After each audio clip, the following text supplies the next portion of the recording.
Hello there. Well, it's over. So I'm just going to discuss my thoughts on the ending and then my final thank you to SMG4. So before we begin, I'm going to answer this right now because some people have the attention span of a fucking goldfish. But no, I'm not quitting. I'm still carrying on even though SMG4 is now gone.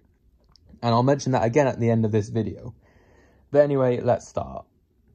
So right off the bat, I did think the movie was a little underwhelming, especially with the secret door just having Wizard Rock behind it. But I guess that doesn't matter now.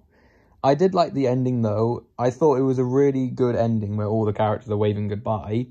And then Mario and SMG4 shake hands. And then Mario leaves, which was something I did not expect. I honestly thought SMG4 would leave, not Mario. But at the same time, it actually made a lot of sense why Mario left the SMG4 crew at the end. Because, put it like this. Mario's job was to help SMG4 make videos. Since SMG4 is no longer making videos, Mario is no longer needed. And that's why he left. He did his job, and now the SMG4 crew will live their lives, but just without Mario, and without us. Plus, Mario brought them all together.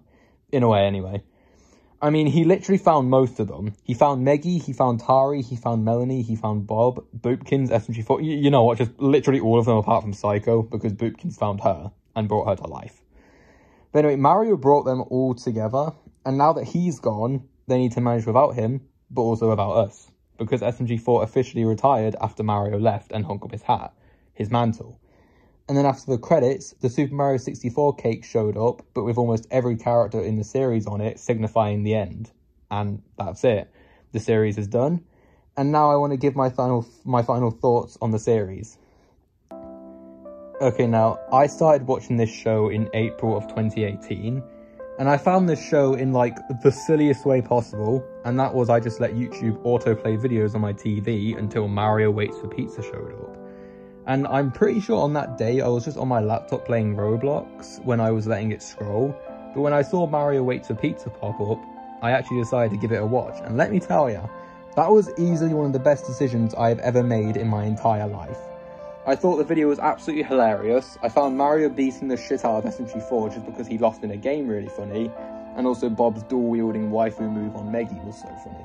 And many other moments. Then after that video, I was instantly hooked to SMG4. I started watching like the previous 4 videos for that one. And I loved them as well. And then I just decided to watch all the old videos. Obviously not the ones that were just Super Mario 64 gameplay, with the exception of the Cakes to Lie. And I also loved all of them, and I love all the characters too. They're some of my favourite characters in all of fiction, and I'll never forget them. I'll never forget this show, because of how much it changed my life. This journey was so much fun, and even though I started doing theory videos this year, it was still so much fun to theorise what might happen, and if I got anything right. And this show, for what it did for me, will always have a special place in my heart, and so will all the characters. And with that, we reach the end of the video. Like I said at the start, the channel will continue, and like I've said previously, I'm going to start doing animations of the characters, and I've had one plan for like the longest time about puzzles and weapons, dating back to even before they died in Wadfi, but I've just been too busy to actually do it till now. So that's what this channel will become now, and I may sometimes make videos like this, but animations will be the main focus from now on. And obviously, I won't be as consistent as I used to be, since animation can take a while. Plus, I may not always have ideas on what to do, but I'll try to think of things to do, and when I do, I'll get to work. But I believe that's all, so Happy New Year's, and thank you SMG4 for everything.